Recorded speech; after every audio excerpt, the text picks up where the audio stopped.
What? Nobunaga's army has invaded? That bastard. He'll pay for taking Yaksha. I can't believe this.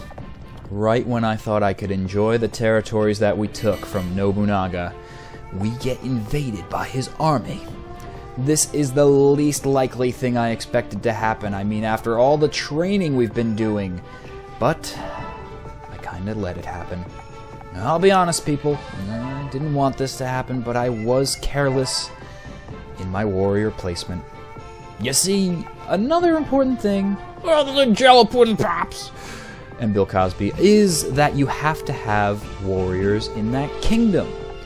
If your kingdom, no matter when you took it, even if it has been yours for all this time, if you leave a kingdom empty and close to enemy territory, there is a very, very likely chance that that enemy will come over to your territory and try to invade your kingdom, just like Nobunaga's army has done to moi.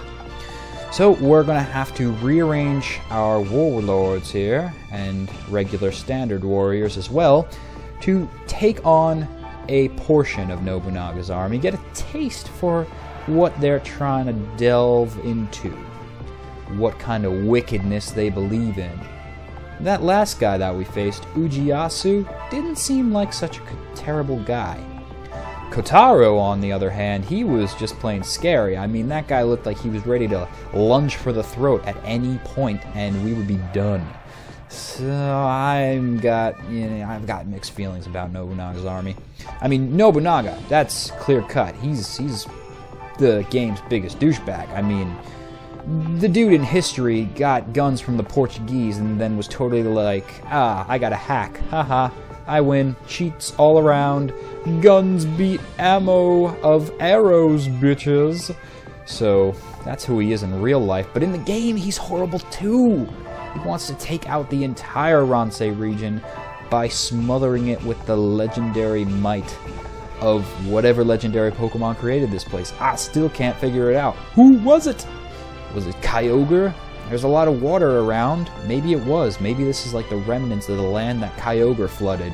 And he said, that right there, I'm going to leave that as my personal island.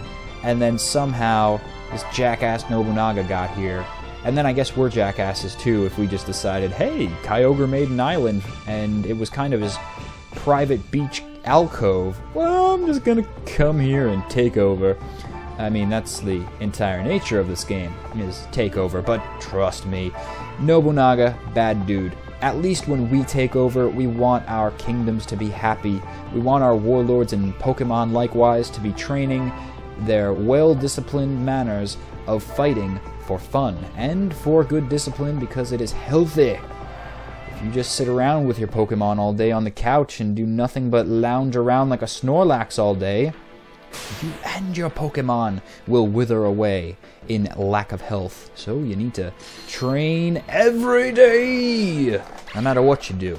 And the next training episode that comes along, I talked about this recently, saying that I would definitely go into depth, but I don't think it's going to take us too long to wipe out the incoming enemy here. There's only 3 of them, and that's the nice thing about the incoming army that is invading. Usually it's not the full onslaught of the reciprocating kingdoms in the area. Normally it's just a little portion of their power, so you, again, get a taste of what they're made of, and also it's a lot easier to take them out in quick turns. Now, it does not work like it does when you're recruiting out in the normal exploration mode, I suppose you could say, of the Ransei region, when you're not actively trying to claim a kingdom or defend one. You cannot defeat them in under 4 turns and expect them to be like, oh, have a change of heart. I don't really like Nobunaga either. You know what, Diogen Z, what you're talking about him, it really makes a lot of sense. So I'm just going to join your army. You defeated me in like a couple turns, you did less than 4. That's the stipulation for most warriors, so heck, I'm just going to join your team. Nah, it doesn't happen that way. So don't get optimistic when you see a really cool warlord or warrior step onto your turf thinking that, oh, perfect, now they've fallen into my trap. I don't have to go to them, they'll come to me, I'll take their warriors from them, and then they'll have less power when I go against them. Nuh-uh. The game stays pretty balanced, and they don't let you do that until after you take their kingdom and they're randomly wandering the land of Ronse with nowhere to call their own. So sad. But not when they find my army. Nope. That's when they can get glad. Oh, Rhyperia. Pretty useless, aren't you? And maybe you can kind of understand how Rhyperia becomes sort of cumbersome to use in these very narrow corridors of these kingdoms that we're entering in. If we took Rhyperia to Cragspur, and trust me, I tried it in my Nobunaga's Ambition walkthrough on my channel, you don't always have the best setup, not to mention he has to wait a whole turn and then find another couple of spaces, that is if the enemy hasn't already advanced in on your encroaching area where it had enough space to launch that Rock Wrecker move. Considering that all, then you gotta replant yourself if you have that option and get the proper attack. It becomes ridiculous. And for most of the match, Rhyperia just sits there being useless. And so now you can kind of understand why I didn't like to use it. But hey, if it's the perfect position, BAM! Rock Wrecker ahoy! Not gonna say that Rhyperia is completely useless. I mean, yeah, it has very limited move space, and yeah, it's got kind of a cumbersome attack just because it takes so many spaces and it doesn't move very flexibly, so it can't really allocate the new area it needs to get that space for attack.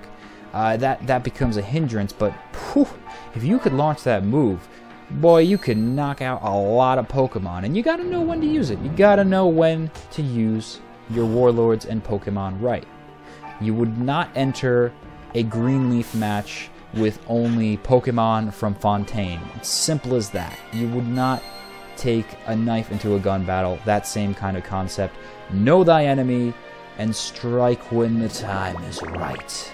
But with the right tools. And I'm not meaning that the Pokemon or warriors or warlords are tools in any way.